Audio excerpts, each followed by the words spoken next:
ദൈവാലോചനയ്ക്കനുസരിച്ച് ജീവിക്കുക എന്നത് വളരെ ദൈവം നമ്മിൽ നിന്ന് പ്രതീക്ഷിക്കുന്ന ഒരു വിഷയമാണ്. 16-ാം സങ്കീർത്തനം 7-ാം വാക്യം, എനിക്ക് ബുദ്ധി ഉപദേശിച്ചു തന്ന യഹോവയെ ഞാൻ വാഴ്ത്തും, രാത്രികാലങ്ങളിലും എൻ്റെ അന്തരംഗം എന്നെ ഉപദേശിച്ചിരിക്കുന്നു. അതെ, ബുദ്ധി ഉപദേശിച്ചു തന്ന യഹോവ രാത്രികാലങ്ങളിൽ നമ്മോട് സംസാരിക്കുന്ന നമ്മളുടെ അന്തരംഗം. ജീവിതത്തിൻ്റെ ചെറിയ പ്രായങ്ങളിൽ ദാവീദ് ദൈവാലോചനയ്ക്കായി കാത്തിരുന്നു. ദൈവാലോചനയെ വളരെ ശ്രദ്ധിക്കുകയും ചെറിയ വിഷയങ്ങൾക്ക് പോലും ദൈവസന്നിധിയിൽ സമർപ്പിക്കുകയും ചെയ്തു. അതെ, നമ്മുടെയും ജീവിതത്തിൽ ഇതുപോലെ ദൈവഹിതത്തിനായി അന്വേഷിക്കുകയും ദൈവാലോചനയ്ക്കായി കാത്തിരിക്കുകയും ചെയ്യുമെങ്കിൽ അത് പരാജയമല്ല, അനുഗ്രഹമായി തീരും എന്ന് നാം മറന്നു പോകരുത്.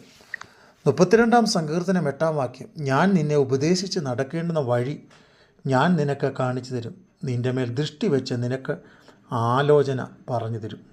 അതെ, ഉപദേശിച്ച് നടത്തുന്ന ദൈവം, ദൃഷ്ടി വച്ച് ആലോചന പറഞ്ഞു തരുന്ന ദൈവം. കാരണം ദൈവം നമ്മളുടെ പിതാവാണ്. തൻ്റെ മക്കൾ ഒരിക്കലും വീണുപോകുവാൻ ദൈവം ആഗ്രഹിക്കുന്നില്ല. അതുകൊണ്ട് ദൈവാലോചനയെ ശ്രദ്ധിക്കുവാൻ, അത് അംഗീകരിക്കുവാൻ, അത് ജീവിതത്തിൽ നിലനിർത്തുവാൻ നാം തയ്യാറാകണം. അതെ, ദിവസം പ്രതി എൻ്റെ പടിവാതിക്കൽ ജാഗരിക്കുകയും എൻ്റെ വാതിക്കൽ കാത്തുകൊള്ളുകയും ചെയ്യുന്ന മനുഷ്യൻ ഭാഗ്യവാൻ. സദൃശ്യവാക്യം 8:34. അതെ, ദൈവം നമ്മെ ആഗ്രഹിക്കുന്നത് പോലെ നാം ദൈവസന്നിധിയിലായിത്തീരണം. നിങ്ങൾ വലത്തോട്ടോ ഇടത്തോട്ടോ തിരിയുമ്പോൾ വഴി ഇതാകുന്നു, ഇതിലേ നടന്നുകൊള്ളുവീൻ എന്നുള്ള ശബ്ദം ദൈവസന്നിധിയിൽ നിന്ന് നാം കേൾക്കണം.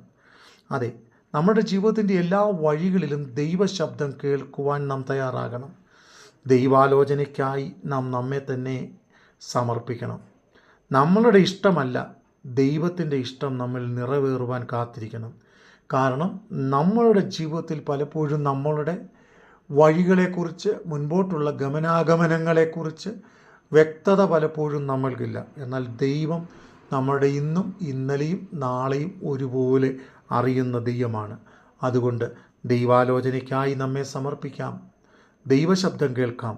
ദൈവം നമ്മെ അനുഗ്രഹിക്കട്ടെ.